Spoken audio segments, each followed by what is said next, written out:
knee to anchor above. So we have to anchor to the pelvis. Okay? So what I'm going to do is I'm going to start down here, and we're pretending she has a residual limb somewhere up in here, right? So I'm going to start here, and I'm going to either have her lift her leg. Hopefully she can. If she can't, I can do it. It's just easier if I don't have to do all of it. So I'm going to go down and up. Should I do uppers?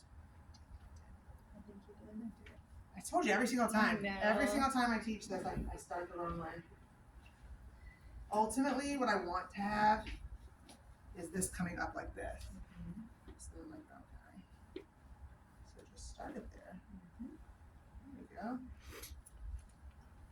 So now, while we don't really want to have a ton of wrinkles anywhere, this one is less concerned with the wrinkles than the under wraps. Wrinkles in the under and the main wrap will cause wrinkles in their skin because we're trying to compress the edema, right?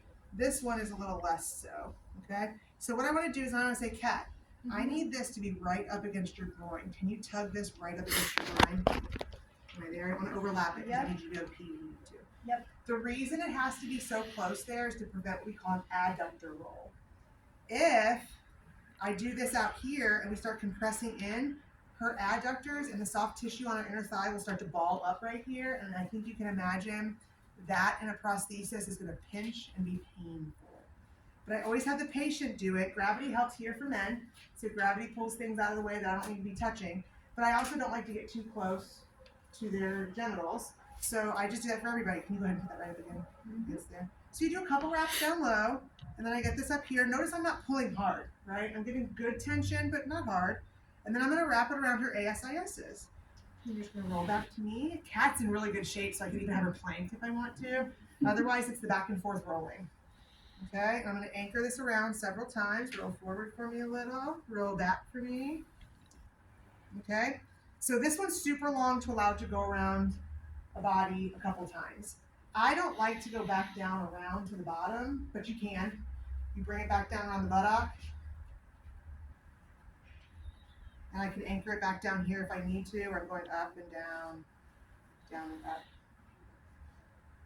My preference when this has happened with a patient is to wrap once or twice more down low. So once I cross the pelvis, I stay above the pelvis.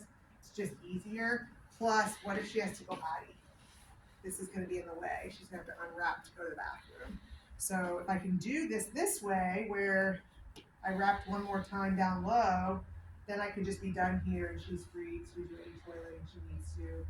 It's close. Sometimes they pee on the front one, but it's okay. That's why we have 2 wraps. Okay, so that's the hip spica.